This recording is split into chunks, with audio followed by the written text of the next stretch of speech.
Bonjour à tous.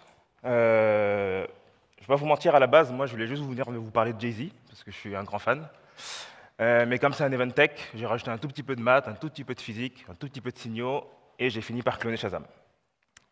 Pour ceux qui ne connaissent pas, Shazam, c'est l'appli sur smartphone. Vous êtes assis sur votre canapé, vous regardez une série Netflix, il y a un son qui passe, vous dites, ah, tiens, c'est pas mal, qu'est-ce que c'est? Vous lancez Shazam, en 1 seconde et demie, il vous dit, c'est Eminem, Lose Yourself. Super rapide, super impressionnant. Et moi, ça m'arrive très souvent, je regarde beaucoup Netflix, j'aime beaucoup la musique, donc je Shazam beaucoup. Et je me suis toujours posé la question, comment est-ce que ça fonctionne? Comme je suis dev, je me suis dit, bon, ça ne doit pas être super compliqué. Il doit y avoir une base de données quelque part, on doit faire une sorte de fingerprint de quelque chose de quelque part, et à un moment, on compare et on trouve la réponse. Donc je me dis, tiens, je vais commencer à regarder comment ça fonctionne. Je regarde sur Internet, et là, je tombe sur un article scientifique de Avery Wang, qui est un des cofondateurs de Shazam, qui explique exactement comment ça fonctionne. Donc je me dis, parfait, je suis dev, j'ai un papier scientifique, je vais juste le lire et essayer de copier. Spoiler, je ne sais pas lire d'articles scientifiques. C'est compliqué, il y a beaucoup de formalisme que j'ai pas, c'est très académique, et c'est pas forcément ce que je lis tous les jours. Par contre, il y a des graphes, il y a des images, et ça, je sais faire. Donc, j'ai lu un petit peu tout ça, j'ai regardé un petit peu sur Internet, et je vais vous montrer ce que j'ai pu faire. Et on va passer de la musique aussi en fin de présentation. Donc, comment que ça marche? De manière très, très, très grossière, on a un son analogique, donc c'est le son de la vie de tous les jours, quand je vous parle, ce que vous entendez, ce qui rentre dans vos oreilles. À un moment, forcément, ça doit arriver sur un disque dur, ça doit être écrit quelque part en physique. Donc, on fait du sampling. On ne peut pas écrire un son analogique sur un disque dur s'il n'est pas samplé. Donc on va prendre chaque X secondes ou X millisecondes un data point de notre son et on va le sampler. OK. Donc on aura un fichier .mp3 quelque part. On va faire ce qu'on appelle de l'extraction de fréquence. On se doute bien qu'il y a beaucoup du travail qui va être là. On va clairement voir ce que c'est juste après. On va essayer de créer une empreinte de nos sons et on va mettre ça en base de données. Donc je vais prendre 20 sons, 1000 sons, 10 000 sons, faire de l'extraction de fréquence, créer 10 000 empreintes et les stocker en base de données. Tout ce qu'on va faire. Et le jour où je viens avec mon passage de ma série Netflix de 5 secondes où il y a de la chanson dedans, on va faire la même chose, sauf qu'au lieu de... Enfin, on va créer aussi une empreinte, sauf qu'au lieu de la stocker, on va essayer de comparer et trouver quelque chose. OK. Mais avant ça, on va faire un tout petit peu de physique. Donc le son, qu'est-ce que c'est? Le son, c'est des molécules d'air qui tapent d'autres molécules d'air, qui tapent d'autres molécules d'air, et en fait, ça crée des vagues dans l'air, et ça arrive à nos oreilles, et notre cerveau l'interprète. C'est aussi simple que ça. Et en fait, communément, ce qu'on voit comme signal sonore, c'est les sinusoïdales que vous voyez ici. C'est parce que voilà, en fait, on représente juste comment la vague se déplace dans le temps, et ça fait une sinusoïdale qu'on sait comme le son qu'on connaît. Il y a deux trucs qui m'intéressent dans un signal, pour ce que je vais faire, il y a plein de choses. La fréquence, c'est en Hertz, est-ce que c'est aigu, est-ce que c'est grave? Et l'amplitude, le volume, est-ce que ça fait mal aux oreilles, est-ce que ça fait pas mal aux oreilles? Fréquence, amplitude. Les humains, on est capable d'entendre du son très très grave, donc 20 Hz, et on est capable d'entendre des choses très très aiguës comme 20 kHz. C'est très très aigu. On est capable d'entendre ça, on n'a pas forcément envie d'entendre ça. À partir de 2000 Hz, c'est super aigu, c'est super désagréable aux oreilles, j'en ai fait les frais pendant les tests, je me suis fait un petit peu mal. Mais voilà, donc les humains, on est capable d'entendre ça. Ce qu'il faut comprendre, et ce qui va simplifier un petit peu la compréhension de tout ça, c'est qu'une fréquence, c'est juste une note musicale. Donc les musiciens le sauront, une note musicale, le Do X, c'est une fréquence. Et les musiciens, quand ils veulent s'accorder entre eux, souvent, ils utilisent le La3, donc le La d'octave 3, pour s'accorder entre eux. Le piano, il fait son La, et le guitariste s'accorde, et tout le monde s'accorde autour de cela pour savoir si on est tous bien sur la même note musicale. Et en fait, ce qu'il faut savoir, c'est que juste, en fait, le La d'octave 3, c'est juste une fréquence 440. C'est aussi simple que ça. Et c'est pareil pour toutes les notes, donc Do, Ré, Mi, Fa, Sol, La, Si, dans toutes les octaves, 1, 2, 3, 4, 5, 6, 7, 8, jusqu'à je ne sais plus combien, il y a une fréquence. Et c'est le chiffre. Le La 3, on l'utilise souvent pour se référencer, comme c'est les musiciens l'utilisent. C'est aussi le son de la tonalité quand vous décrochez un téléphone à l'époque. Donc c'est un truc qui est un petit peu utilisé un peu partout, c'est un truc par défaut. Et ce qu'on remarque très rapidement, c'est que le La d'octave 2, il a une fréquence de 220. Le La d'octave 3, il a une fréquence de 440, et le La d'octave 4, il est de 880. il ne faut pas être un génie pour voir que ça fait du x2, x2, x2, x2. Ça va être important juste après. Donc, une fréquence, c'est une note musicale. Donc ici, j'ai deux signaux. J'ai un signal en bleu qui fait 5 Hz, et j'ai un signal en rouge qui fait 2 Hz. Donc là, les cours de physique, hein, c'est juste le pattern, il se répète un certain nombre de fois en une seconde. On fait le calcul très rapidement, 5 Hz. Pareil de l'autre côté, 2 Hz. Jusqu'à là, tout va bien. Premier problème auquel je vais me confronter, enfin il y en a plusieurs, c'est que là je vous parle d'une note musicale, un seul signal, sauf que dans la vie, quand vous écoutez tout et n'importe quoi, c'est pas juste un signal qu'on entend en fait, c'est des milliers et des milliers de signaux, de notes, si on fait le lien avec la musique, qui s'ajoutent en fait, ils se stackent les unes sur les autres, et ça crée un signal final composé de milliers et de milliers de signaux. Premier problème. Deuxième souci, c'est que là, je vous montre des sinusoïdales qui sont très jolies, toutes propres, ce qu'on voit dans le monde fabuleux des physiques et des maths théoriques. Dans la vraie vie, c'est un peu moins joli. Il y a un peu plus c'est un peu plus dégueulasse, la sinusoïdale n'est pas parfaite. Premier problème, si j'additionne ce signal et ce signal-là, ça donne ça. Et ça, déjà, même moi, je sais pas comme si j'étais quelqu'un, mais moi, j'y arrive pas à reconnaître que, ah tiens, c'est un signal de fréquence 5 qu'on a additionné à un signal de fréquence 2, donc ça sort ça.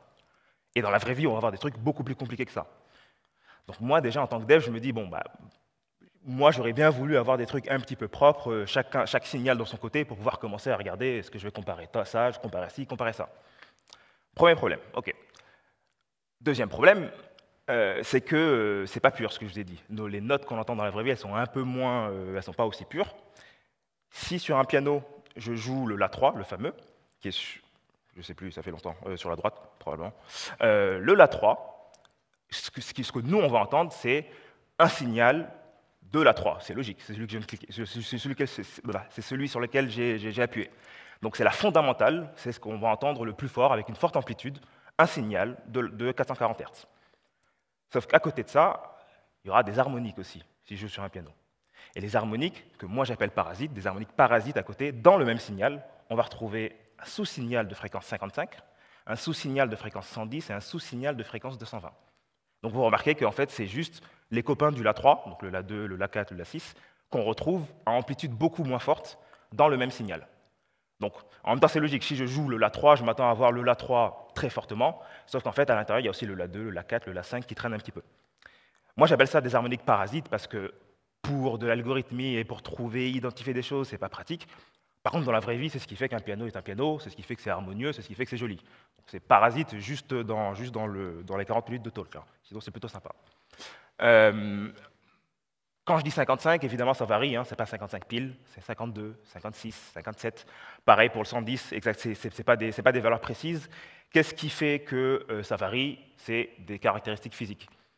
Chaque instrument est unique parce que la raideur de la corde est différente.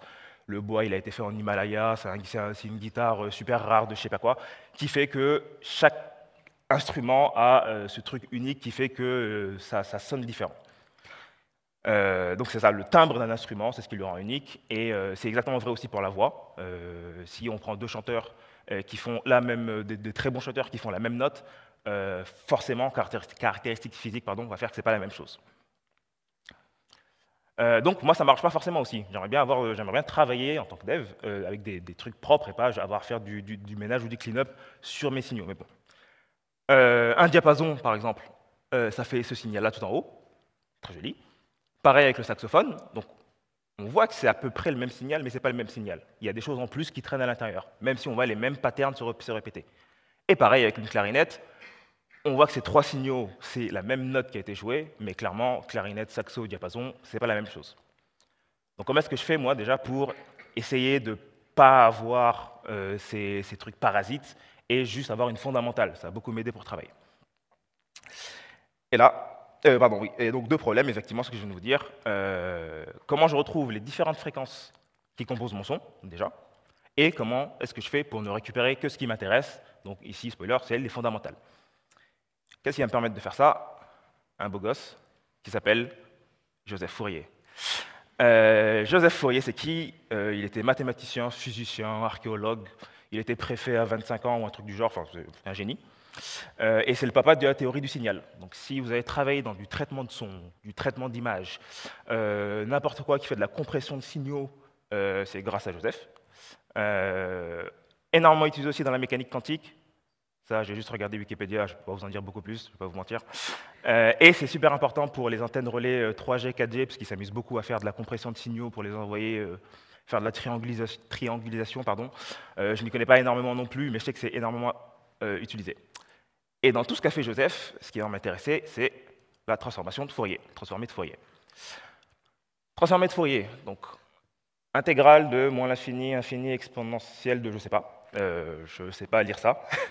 Mais on n'a pas besoin de savoir lire ça pour utiliser la transformée de Fourier, c'est ça qui est cool. Moi j'ai fait spé physique, c'était pour les loupes et les optiques, pas pour faire des maths. Donc la transformée de Fourier, c'est une baguette magique pour faire du traitement de signal. Ce que ça va nous permettre de faire, ça va nous permettre de faire de la décomposition de fréquences. Donc ça ressemble un petit peu à ce que j'ai dit qu'on voulait faire. Et faire de l'analyse de spectre. Ce que fait la transformée de Fourier, en fait, c'est nous donner une vision différente de comment un signal est. Typiquement, ici, j'ai un signal de fréquence 5 Hz et d'amplitude 6. Donc, il est un petit peu serré parce que je n'ai pas de place. Mais voilà, sur la gauche, on a ce qu'on voit généralement quand on parle de signaux. Il y a du temps en bas et l'amplitude sur le verticalement. Si j'applique la transformée de Fourier, qui ne va pas transformer mon signal, elle va juste me montrer mon signal sous un autre angle, point de vue, la transformée de Fourier va me dire, en bas, on regarde les fréquences. Il va me dire, au niveau de 0, là, je ne vois pas de signal de fréquence 0 dans ce que tu m'as donné.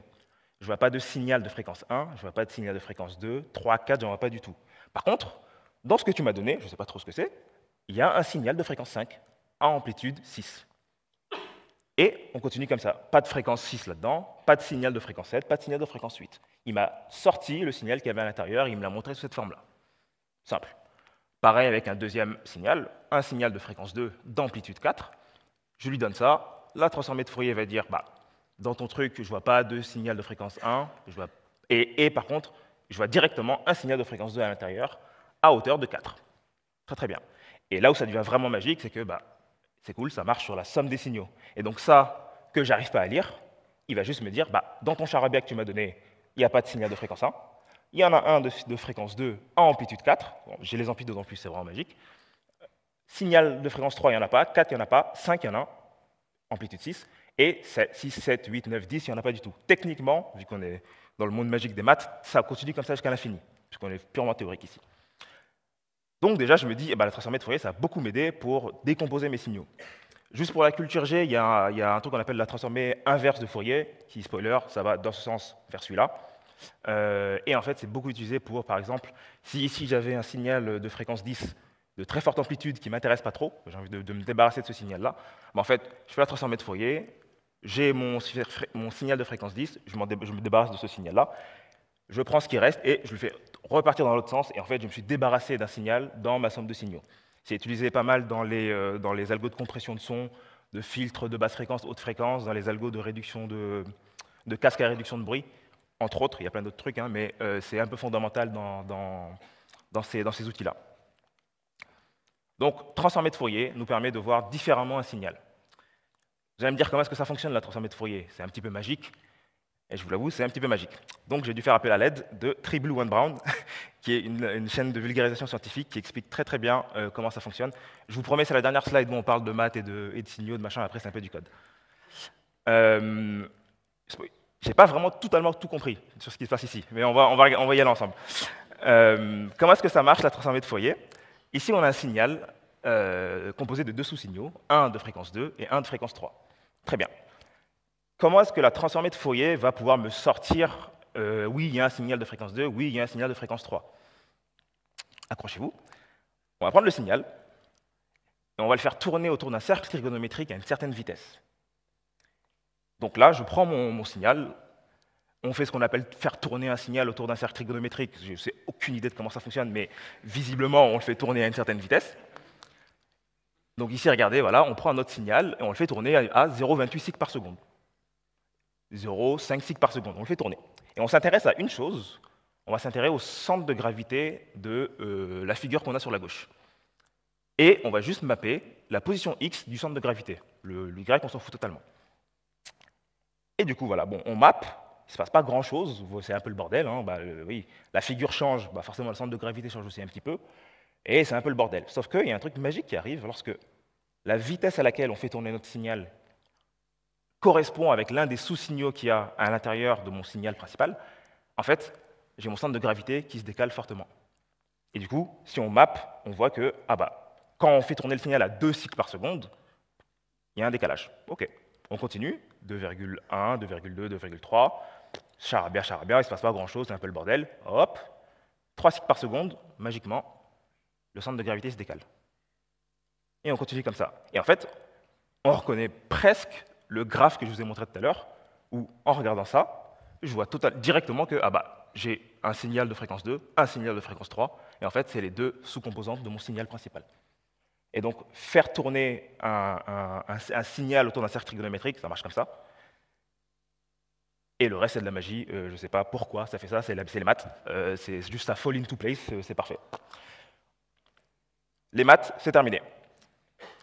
Donc, avec ça, si ça veut bien passer, voilà, parfait. Avec ça à la main, je me dis, j'ai les outils pour pouvoir commencer à faire un début d'algo.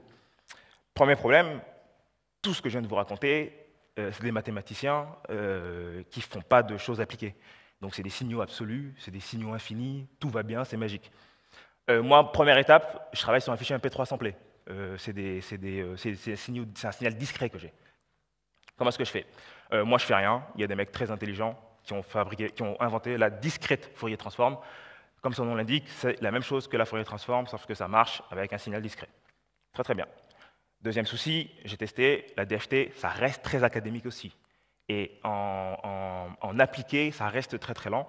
C'est pas fait pour des applications dans des logiciels, c'est plus fait pour du académique.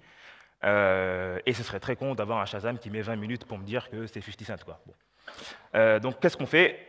Encore une fois, moi je fais pas grand-chose. Fast Fourier Transform, des mecs très intelligents qui ont fait une implémentation ultra rapide de la DFT. Et pour les connaisseurs, j'ai utilisé l'algo de Cooley-Tukey, qui est le plus standard algo de Fast Fourier Transform, donc la FFT. On est obligé de faire des compromis lorsqu'on passe de la Fourier Transform à la DFT et de la DFT à la FFT. On va en parler juste après la démo. Mais normalement, avec ça, j'ai déjà tous les outils pour me dire, allez, je peux commencer à faire de la décomposition de fréquences. Exactement, voilà. J'ai tout ce qu'il me faut, j'ai tous les outils qu'il me faut pour fabriquer une empreinte. On y va. Qu'est-ce qu'on fait? Déjà, un signal numérique, généralement, il est samplé à 4400 data points par seconde. Donc 44,1 kHz. Là, je parle de la fréquence à laquelle on a samplé un son. Ce n'est pas la fréquence du signal qui est à l'intérieur, parce que la fréquence, c'est juste... Les Hertz, c'est juste une manière de représenter à quelle vitesse on fait quelque chose. Pourquoi 4400? Parce que c'est très standard. Sony, à l'époque, faisait ça. Il y a une raison un peu scientifique par rapport à nos oreilles, je ne vais pas chercher à comprendre beaucoup plus, mais c'est un standard. Quand vous téléchargez un fichier sur Internet ou sur Emule, enfin pour les plus anciens, votre fichier .mp3, il est samplé à 4400. Très bien. Par seconde. Donc si j'ai un fichier de 2 secondes, forcément, il fait 88,200 data points. Ce que moi, je vais faire, c'est que je vais casser ce signal, je vais les chunker et je vais créer des petits morceaux de 4096 data points. Donc, premier bloc, j'en prends 4096, je fais un deuxième bloc 4096, et ainsi de suite, jusqu'à faire tout mon signal. Donc, si j'ai 2 secondes, j'ai 88 200 data points, et je vais créer des petites boîtes de 4096 chacun. Très bien. Et ce qu'on va faire, c'est qu'on va faire un petit coup magique de FFT sur chacun de ces petits blocs de 96. Là, mathématiquement, si une seconde, c'est 4400 data points, 4096, forcément, c'est 0,09 secondes. Enfin 0,1 seconde, quoi. Pour chaque 0,1 seconde de mon signal, je vais avoir les fréquences qu'il compose et les amplitudes. C'est ce que fait la FFT. Elle va me dire, pour ton premier bloc de 0,1 seconde, il y a ces fréquences qui apparaissent là, à hauteur de amplitude 5, amplitude 6, amplitude 7. Donc ça m'arrange fortement. Fréquence, amplitude, c'est les deux trucs qui m'intéressent. Et en fait, ce que je suis en train de vous décrire, c'est dans le temps, des fréquences et des amplitudes. Et en fait, ça a un nom, ça s'appelle un spectrogramme. Ici, on a le spectrogramme de lettres à hélice. Et donc, il y a 3 choses qui nous intéressent. C'est dans le temps, déjà. Les fréquences. Et la couleur, c'est l'amplitude, à quel point, plus c'est rouge, plus c'est fort, en gros. Hein. Et en fait, je vais vous faire l'affront d'essayer de chanter lettres à hélice, mais on voit presque les notes se dessiner. Très très bien, ouais, nickel. Bah, et on voit presque les notes se dessiner. Donc un peu de choses graves quasiment tout le long du signal. Et on alterne un petit peu entre 1200, 1300 et quelques, voilà. Entre 1200 et 1300, et ça s'alterne comme ça. Et donc on voit que plus aigu, il n'y a pas grand-chose, c'est plutôt froid, c'est tout bleu. Et donc là, on commence déjà à avoir un début de quelque chose qu'on pourrait appeler une empreinte. J'ai plein d'infos sur quelques secondes de lettres à Élise, et j'arrive à identifier quelles fréquences apparaissent à quelle amplitude. Le petit problème, c'est qu'il y a un petit peu trop d'infos ici. Même moi, ça ne m'arrange pas, il y a un petit peu trop de données. La première fois que j'ai fait ça, j'étais en mode, bah, génial, j'ai plein de données, je ne sais pas quoi en faire. Ce n'est pas super manipulable. Donc ce qu'on va faire, c'est qu'on va essayer d'affiner un petit peu ça et d'avoir une empreinte un peu significative. Ce que je vais faire, c'est que de manière un peu arbitraire, je vais créer certaines zones de fréquence. Je vais créer la zone de 0 à 113, par exemple. Je fais ce que je veux, je décide de manière un peu arbitraire. De 0 à 113, c'est la bande que j'ai appelée very low. Voilà. Au-dessus, 113 à 220, c'est low, et ainsi de suite, low, mid, mid, mid, high, high. Et en fait, je crée des petits blocs de zones de fréquence. Et en fait, ce que je vais faire, c'est que pour chacune de ces zones-là, pour chacun des chunks, je vais élire le point de plus forte amplitude, et je vais dire à partir de maintenant, je vais garder que toi. Donc ça veut dire que pour chaque chunk de 0,1 seconde, normalement, j'aurai 6 points. Parce que dans la première zone, il y a forcément quelqu'un entre 0 et 113 Hz qui a la plus grande amplitude, c'est lui que je vais garder. Pareil pour la zone d'après, pareil pour la zone d'après, et ça, on fait ça pour chaque chunk. Et donc, en fait, on se retrouve avec quelque chose qui ressemble à ça. En fait, ça, déjà, ça m'arrange beaucoup plus, parce que ça a l'air déjà plus manipulable, plus comparable, stockable. En tant que dev, je me dis, ça, c'est le bonheur, en fait. Donc, ici, vous voyez bien que bon, là, les secondes ne matchent pas, parce que je dis que c'était une 0 et 1 seconde, mais là, clairement, j'avais dû avoir la flemme de faire le graphe, donc j'ai mis 1 seconde. Mais entre 0 et 1, le point de plus forte amplitude, bah, ça doit être le point à 90 Hz, on va dire. Dans la zone de juste après, donc la zone c'est 113, 200, je ne sais plus combien, bah, ça doit être le point à 211 qui avait la plus forte amplitude. Donc on fait ça pour chaque chunk, donc on va se retrouver avec des tableaux de 6 fréquences, normalement toujours. Parfois il y a des silences, mais ça on va en reparler pendant la démo, par chunk. Et donc ça, en tant que dev, c'est parfait, manipulable, stockable, comparable. J'ai un début d'empreinte. Ça, c'est une empreinte pour moi. Et ça, c'est cool. Donc si on revient sur ça, tout ce que je viens de vous dire, c'est pour créer une empreinte. Donc l'empreinte, c'est littéralement ça, en gros. C'est un nombre de fréquences par chunk. Quand je vais avoir une base de données de 1 million de sons, ils vont à un moment forcément rentrer dans toute la moulinette qu'on vient d'expliquer pour créer 1 million d'empreintes. On va les stocker. Et quand moi j'arrive avec mon son d'une série, on va faire la même chose, créer la même empreinte, sauf que forcément bah, le signal fera bah, normalement quelques secondes, quoi, si je veux le sampler, enfin si je veux le retrouver. Et au lieu de le stocker, on va comparer, faire un algo de comparaison pour essayer de retrouver dans ma base de données comment ça marche. Donc on va parler comparaison. Ok, j'ai pas fait comme Shazam. L'algo de comparaison de Shazam, il est balèze. J'ai essayé de le faire, ça s'est pas très bien passé. J'ai testé un truc un peu plus simple, ça a marché, donc je suis parti sur ça. Mais je vais quand même vous montrer ce que Shazam fait, parce que c'est quand même intéressant. Shazam, vous voyez, ça c'est un graphe qui est sorti directement de l'article scientifique. Hein. Donc c'est quasiment ce que je vous ai décrit, hein. C'est un nombre de points par zone qu'on a choisi. Et en fait, ce qu'eux vont faire, c'est qu'ils vont faire un algo un peu complexe ils vont créer des zones de points un peu arbitraires, donc de 5, 6, 7, 8 points, en s'en foutant totalement de quel chunk est où. Littéralement, à partir de maintenant, on s'en fout un peu des chunks. Enfin, pour Shazam, hein, ils vont prendre du recul et ils vont juste dire, bah, OK, le carré qui est ici, il y a 1, 2, 3, 4, 5, 6, 7, 8 points, donc c'est une target zone. Ces 8 points, eux tous vont élire un point d'ancrage à l'extérieur de cette target zone. Et en fait, ce qu'on stocke, ce n'est pas l'empreinte, ce qu'on stocke, c'est toutes les relations entre les points des target zones, leurs points d'ancrage, et surtout, quelque chose de plutôt important, le delta temporel entre un point et son point d'ancrage pour une target zone donnée. Et un point peut être dans plein de target zones. Pourquoi est-ce qu'ils font ça? En vrai, c'est parce qu'eux, ils ont besoin d'être super scalables, parce qu'ils ont littéralement une base de données de milliards de sons, et que comparer bêtement et méchamment, comme spoiler, je vais faire, ça ne marche pas avec des milliards de sons. Et donc, eux, ils stockent ces 3 informations-là, et avec ces 3 informations-là, ils font la comparaison et ils trouvent. Moi, j'ai fait keep it simple, stupid. J'ai des tableaux de fréquences d'un côté, j'ai des tableaux de fréquences de l'autre, juste je compare, Si ça match à peu près, bah, je rajoute +1 sur le score d'une chanson. Donc, si sur la gauche, dans ma base de données, je retrouve un chunk pour une chanson donnée, où il y a une fréquence 95, une fréquence 250, 524, pardon, et ainsi de suite, et que dans mon enregistrement, à un moment donné, j'ai un chunk de fréquence, un bloc de 6 fréquences qui ressemble à ça, je rajoute un peu de fuzzy search, je crois que j'ai mis +10, -10, un truc du genre, bah, en fait, ça, je me dis, bah, ça match, bah, +1. +1 sur le score de la chanson. Et ça, déjà, ça marche plutôt bien. Sauf que, rappelez-vous, pour Shazam, je vous ai dit, ils font un truc très important, c'est stocker le delta temporel entre un point dans une target zone et son point d'ancrage. Moi, il faut que je le fasse aussi, en fait, techniquement, parce que ça, c'est plutôt important. C'est pas parce que sur la gauche et sur la droite, je trouve des fréquences qui sont similaires que c'est-à-dire que c'est pertinent. Déjà, parce que dans la musique, il y a énormément de musiques qui sont reprises. Il y a des remixes, il y a des covers, il y a juste des gens qui utilisent le même riff, le même sample, plein de choses qui font que c'est pas parce qu'à gauche et à droite, j'ai la même note que c'est le même son. Donc, pour pallier ces choses-là, moi, j'ai dû rajouter une étape de plus pour être sûr que, OK, non, les sons que j'ai trouvés, c'est sûr et certain, c'est le bon parce que j'ai joué avec le temps.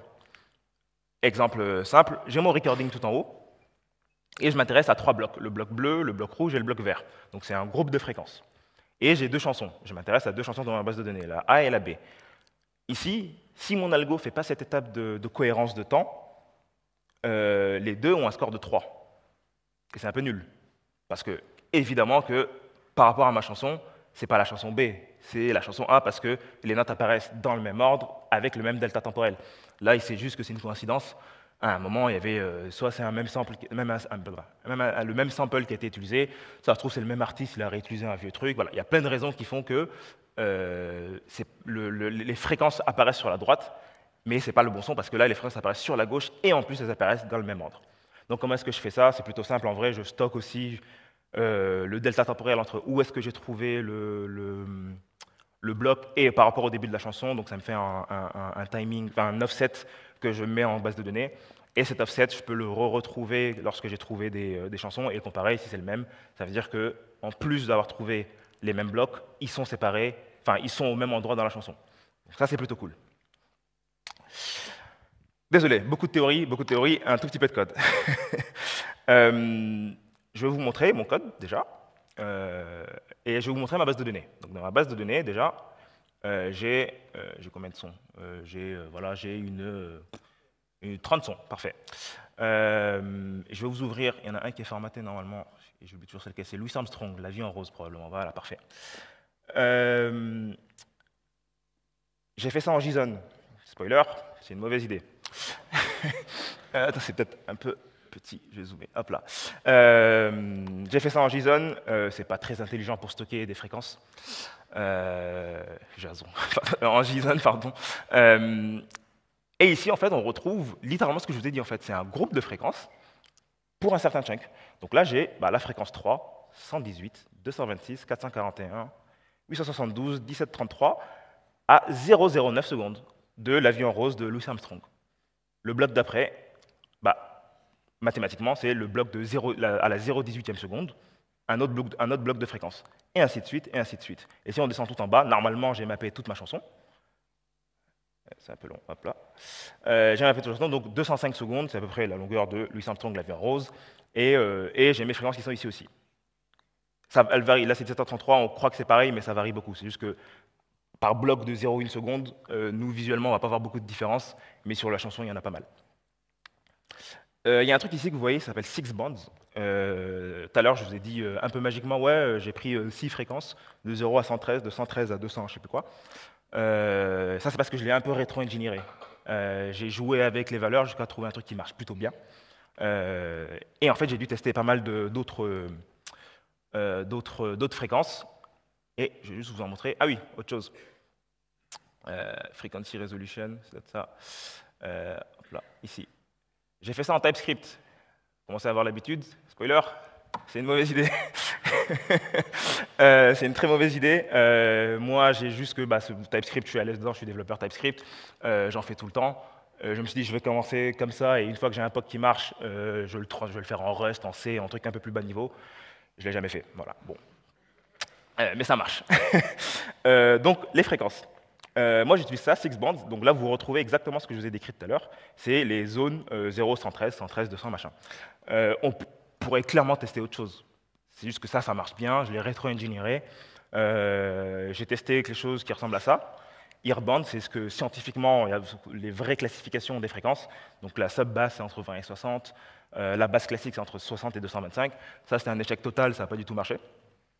C'était un petit peu nul. 5 band, bah, c'est quasiment pareil que la 6, mais juste avec un nombre de fréquences en moins. Ça marchait bien, mais j'ai eu de meilleurs résultats avec le 6. Et j'ai testé des trucs expérimentaux, mais si j'en parle pas, c'est que ça n'a pas dû bien marcher. Comment que ça fonctionne? J'enregistre avec le micro de mon Mac 10 secondes. C'est ici, là. J'enregistre 10 secondes avec le micro de mon Mac, donc je crée un fichier .mp3 de la chanson que je passe, que j'ai envie de retrouver. J'ai ma base de données qui est là, avec une trentaine de sons. Truc très important, j'enregistre forcément à 4400 aussi. Mes sons dans ma base de données ont été samplés à 4400. Le son que j'ai envie de retrouver doit être aussi samplé à 4400. Si je change ça, en fait, il n'y a plus aucune des logiques des maths qui fonctionnent. En fait, il y a tout qui est décalé, il y a tout qui est désynchronisé, ça ne marche pas du tout. Il faut être cohérent avec la façon dont on a samplé nos sons, et pour le son enregistré, et pour la base de données. Ici, vous voyez que je fais des chunk size de 4096, on va en reparler aussi tout de suite après. J'utilise ma bande de fréquence de 6, et je sample tout à 4400, et pour l'enregistrement, et pour la base de données. J'enregistre mon fichier, donc quel bonheur d'essayer de taper l'API du micro avec du TypeScript. C'était une galère. Je fingerprint, donc ça, je ne vais vraiment pas vous montrer le code parce qu'il y a encore des consoles log, il y a encore des variables qui s'appellent test. Ça va pas du tout, mais ça fonctionne. Fingerprint, ça fait littéralement tout ce qu'on vient de dire. C'est-à-dire que ça va faire appel à la FFT, ça va couper mon signal en 4096, appliquer, créer le JSON et stocker tout ça. Et après, je fais la même chose avec je fais ça avec le fichier de .p3 que j'ai de 5 secondes, 10 secondes que j'ai. Et après, la base de données elle est déjà créée et la fonction qui s'appelle si bien log matching data points, donc si mal nommée, c'est elle qui va me trouver la bonne réponse. Mais en fait, c'est beaucoup plus simple de vous le montrer. Donc on va tester. Donc le but là, c'est de passer de la musique et voir si mon Mac arrive à reconnaître la chanson. Donc pour ça, je suis venu équiper. Le but, c'est quand même de passer de la bonne musique. Et pour être dans le thème, on va commencer par Jay-Z, parce que, quand même, il faut essayer de passer de la bonne musique. Donc, je vais sur Spotify. Hop là. Je retrouve un son qui est dans ma base de données. Donc là, c'est Jay-Z et Kanye West, Otis. Donc, je passe. Le but, c'est pas de prendre le son dès le début, parce que ce serait un peu facile, il n'y aurait pas cette histoire de delta temporel, donc je vais le prendre un peu avancé. Hop là. Le son.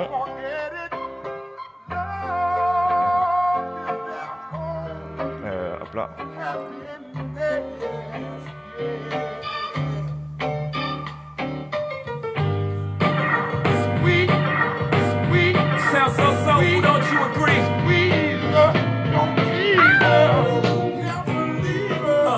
On a enregistré 10 secondes, on est en train de fingerprinter, et on trouve Otis, Jay-Z, Kanye West, Watch the Throne.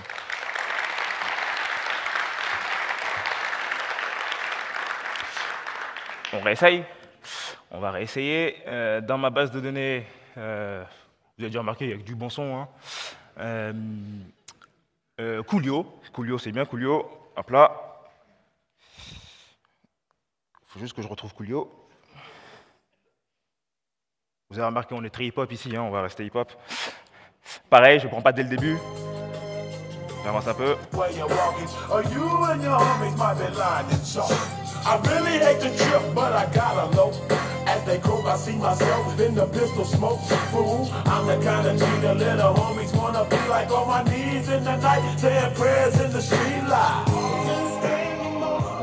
On fingerprint. Et normalement, parfait, Coolio, Elvi, Gangsta's Paradise. On va essayer d'aller une étape plus loin, et je vais essayer de vous montrer comment on sample un son, en plus, que je vais rajouter dans ma base de données, tout de suite, et on va essayer de le retrouver.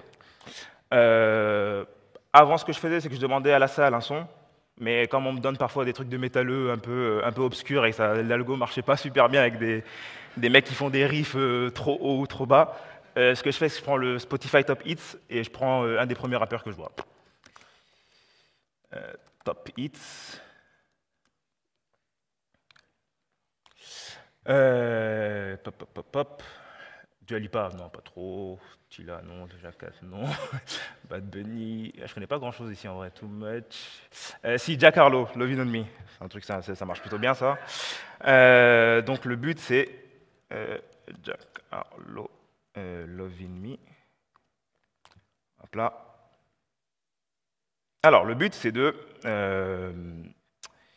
récupérer le son de manière totalement légale, déjà. Il n'y a pas de... Évidemment. Hein. J'ai un script qui fait ça, npm get audio, je fais ça. Donc là, le but, c'est d'avoir un fichier .mp3 en local, hop là, que je vais appeler Jack Harlow, et le titre, c'était Lovin' on Me.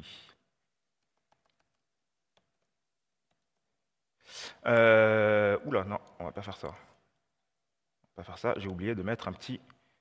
C'est en live stream, hein, c'est ça, ouais. On va mettre un petit tiré silence quand même. Hein. On va pas montrer comment on fait tout ça. Hop là.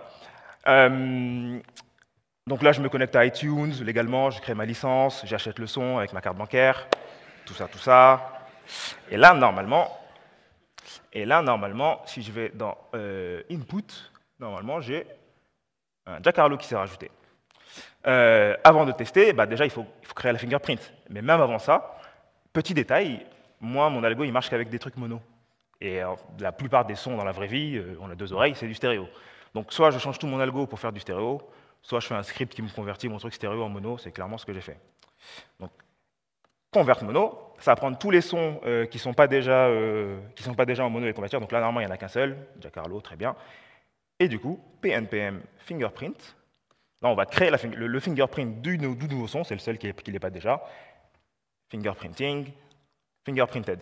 Et donc là, si je vais dans mes trucs JSON, normalement, il y en a un de plus. Il est là, Jack Harlow, Lovin' on Me. On peut tester. Il faut juste que je retrouve le son. Et j'espère que ça marche, parce qu'en vrai, ça marche 9 fois sur 10. Donc là, ça marche plutôt bien. Mais parfois, je passe du 50 Cent, ça met du Ed Sheeran. C'est un peu moyen. Alors, Lovin' on Me. Hop là. Pareil, je prends pas dès le début. Ain't no killer, baby. She 28, telling me I'm still a baby. I get love in Detroit like Skilla, baby. And the thing about your boy is I don't need no whips and chains, and you can't tie me down. But you can whip your lovin' on me. That's right, whip your lovin' on me. Young J-A-C-K. Donc 10 secondes, on fingerprint, on croise les doigts. Jack Harlow, Lovin' on Me, official music vidéo.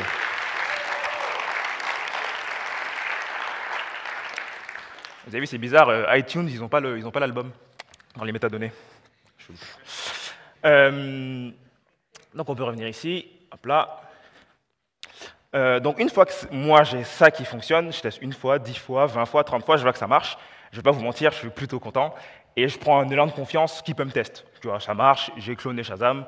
Qu'est-ce que Shazam fait de plus que moi? Bon, ils font plein de trucs plus que moi. Le truc le plus évident, c'est qu'ils font du recording et du fingerprinting en même temps.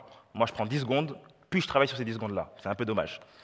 Ce qu'eux, ils font aussi, c'est du traitement et du filtre sur les fréquences en amont. Typiquement, vous êtes dans un bar, il y a du bruit, et les mecs gueulent, les mecs boivent, machin. Il y a un petit son derrière, Shazam, il va l'entendre, il va vous dire « oui, c'est un tel, c'est un tel, c'est un tel ». Plutôt génial. Le choix des fréquences dans les bandes. Rappelez-vous, moi, pas très pertinent, mais en fait, ce que je prends ici, c'est le son de plus forte amplitude. C'est pas forcément le plus pertinent. C'est pas parce que c'est le son c'est pas parce que c'est le signal le plus fort que c'est le plus pertinent. Shazam, eux, c'est un algo entier qu'ils ont pour dire, bah, c'est quoi la méthode pour élire un point de bonne pertinence en fait. Moi, j'ai juste pris celui qui est le plus fort, et ça me fait des soucis justement dans des chansons où il y a beaucoup de silence, où il y a de l'acapella avec des gens où ils s'arrêtent de chanter. Typiquement, là, l'algo, il galère un petit peu parce que le point de plus forte amplitude, il veut rien dire. Le tuning de l'algo, les chunk size, moi je prends 4096. Vous allez me dire pourquoi 4096? Si j'arrive à trouver le fichier où Fingerprinting sûrement. Ouais. Pourquoi 4096? Si je fais 4096, ce que je vous ai menti tout à l'heure, je vous ai dit, la FFT va me dire que la fréquence 12 apparaît à hauteur de 15 machin. Avec 4096, en fait, le souci de passer de la DFT, enfin de la Fourier transform à la FFT, c'est qu'on perd en granularité et en précision. Avec 4096 samples, en fait, ma résolution elle est de 10.7 Hz. Ça veut dire qu'il va me dire les fréquences entre 10.7 et 20.14 apparaissent à hauteur de amplitude 15. Et en fait, comme ça, par bloc de 10,7. J'ai perdu énormément de précision sur les fréquences. Parce que mes blocs ils font 0,1 seconde. Et en fait, la transformée de Fourier, rappelez-vous, elle fait tourner un signal autour d'un cercle trigonométrique. Si je lui donne 0,1 seconde de signal, il n'a pas beaucoup de trucs sur quoi travailler. Donc forcément, il est obligé, il n'a pas énormément, enfin, la transformée de Fourier n'a pas énormément de données sur lesquelles travailler. Vous allez me dire pourquoi est-ce qu'on n'augmente pas la taille des chunks pour avoir plus de données, pour avoir plus de précision. Ça marche très bien. Si je fais 16 000 samples, ma fréquence, elle descend à 2.7. Donc c'est beaucoup plus précis. Par contre, le corollaire de ça, c'est que mes chunks ils font 0,37 secondes. Donc forcément, je réagis beaucoup moins rapidement au changement de la chanson. Si j'ai des blocs de 0,1 seconde, je peux savoir tout de suite s'il y a un solo de guitare, il y a un beat drop, j'ai de l'information sur chaque petit bout de ces informations-là. 0,37 secondes, les chunks sont plus grands, donc forcément, on est moins réactif au changement. Donc forcément, il faut faire un choix. Est-ce qu'on va être plus précis dans les fréquences ou est-ce qu'on va être plus réactif sur les changements dans une chanson? Donc probablement que Shazam, il doit faire tout plein de variations, de façons différentes de faire en fonction du son. Moi, 4096, ça marchait bien. Le windowing des chunks, moi je prends 4096, 4096, 4096. Ce que beaucoup d'algos de reconnaissance font, c'est qu'ils font une fenêtre glissante. Et ça va être pas mal aussi pour la pertinence de l'empreinte. Sauf qu'une fenêtre glissante, forcément, ça ne marche pas du tout avec mon algo de comparaison qui peut être simple stupide. Donc je suis allé sur un truc classique de Windows des chunks. Et le dernier truc qu'ils ont, c'est l'argent d'Apple. Ils ont été rachetés il y a 10 ans. Je n'ai pas l'argent d'Apple, mais voilà. Je voulais faire un SO à tout ça. Industrial Strength Audio Search Algorithm, c'est le papier scientifique que je n'ai pas totalement compris encore. Desmo, c'est l'outil graphique pour faire tous les signaux que vous avez vus. TreeBlue One Brown, je recommande fortement cette chaîne. C'est la chaîne de faire tourner un signal autour d'un cercle trigonométrique. C'est de la vulgarisation de maths et de physique. Roy Van Ryn, qui a fait Creating Shazam in Java, il a fait plein de choix que moi j'ai pas fait, donc forcément c'était pas la même chose, mais il y a 2-3 points sur lesquels ça m'a aidé à comprendre. Et Coding Geek, qui est le principal blog qui a vulgarisé un petit peu le papier scientifique. Et voilà. Je m'appelle Moustapha Agak, je suis développeur TypeScript full stack chez Zenica à Lyon. On fait des trucs cool. Ils m'envoient faire des talks inutiles comme cloner Shazam un peu partout en France. Et c'était un plaisir d'être ici et d'avoir parlé pour vous. Merci.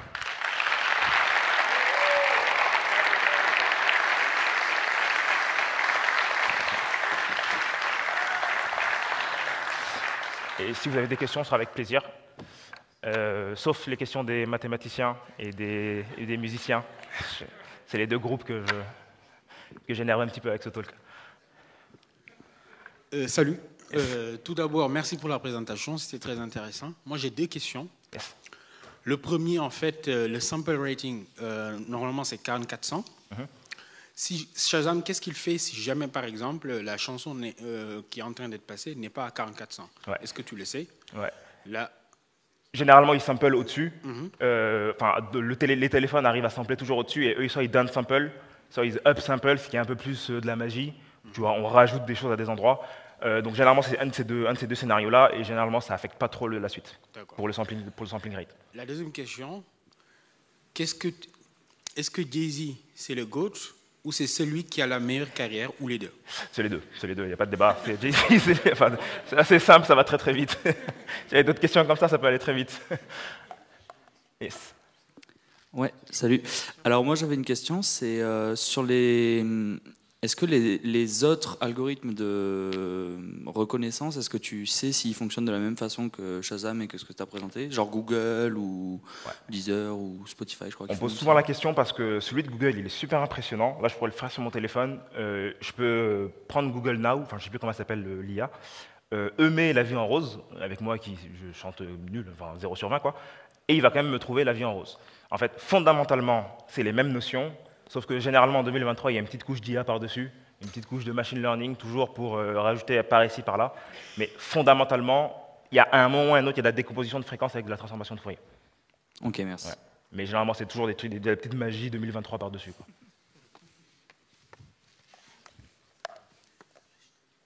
Et je vois une question ici. Je peux la créer, je vais la répéter.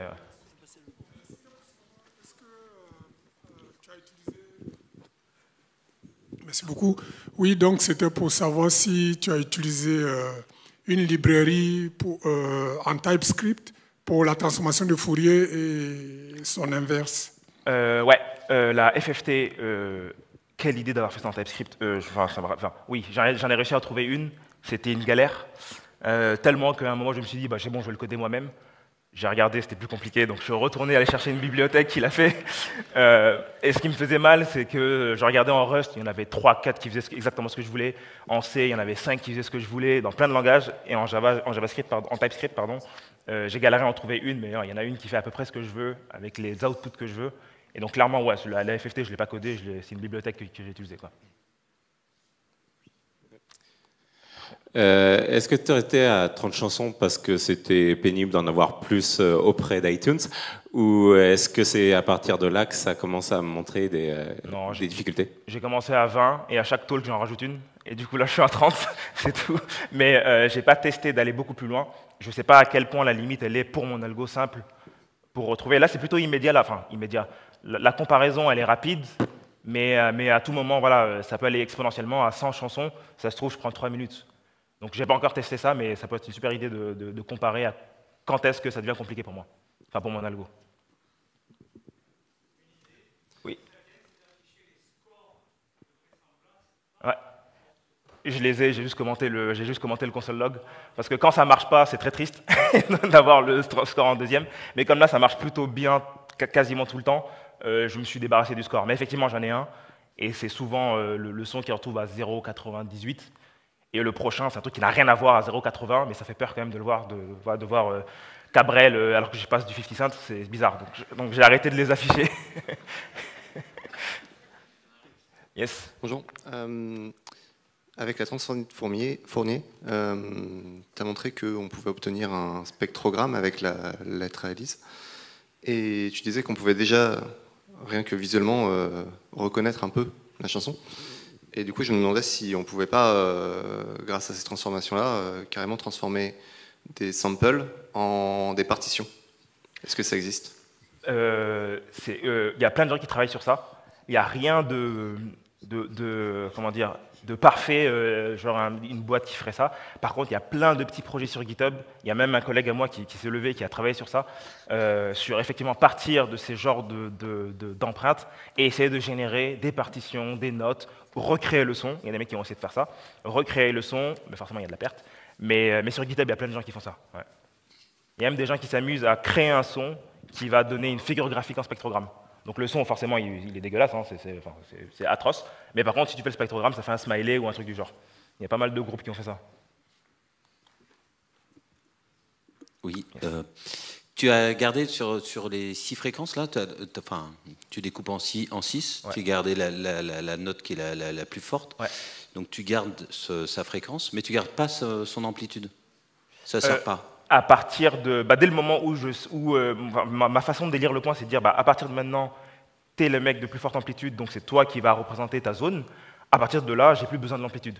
Parce que ma façon d'élire les points représentatifs, c'est l'amplitude.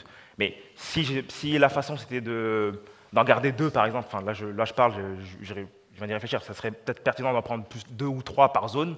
Peut-être que là, l'amplitude, je devrais la garder pour justement faire un algo de comparaison un peu plus poussé. Typiquement, Shazam, ils font des trucs ils prennent la moyenne des amplitudes sur le son. Si c'est du hip-hop, ils augmentent les machins. Si c'est du blues, ils changent un petit peu. Ils prennent pas la médiane, ils prennent pas le plus fort, ils prennent la médiane. Et tous ceux qui sont au-dessus, on peut faire un algo entier sur qui choisir dans les zones. Et donc moi, c'est juste bête et méchant, le plus fort.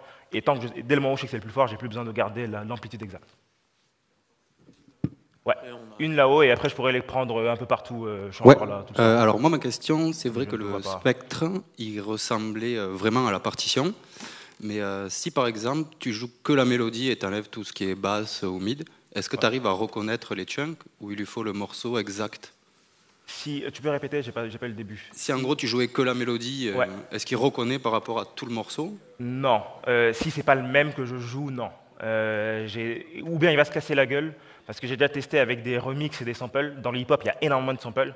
Et parfois, je joue le son original, il me trouve le son samplé, parfois il me trouve le son qui a samplé. Et en fait, non, il faut que ce soit quand même plutôt pareil. La mélodie, avec mon algo, ça marcherait clairement pas. Okay. Mais par contre, sur Google, clairement, ça marche, tu vois. Donc Google, ils ont un peu plus de matos déjà qu'un Mac. Et eux, clairement, ils arrivent à juste la mélodie retrouver le son. Je crois que c'était la dernière. Et après, du coup, n'hésitez pas, je ne sais plus s'il y a une salle où je dois prendre les questions. Mais en tout cas, merci de m'avoir écouté et merci pour les questions.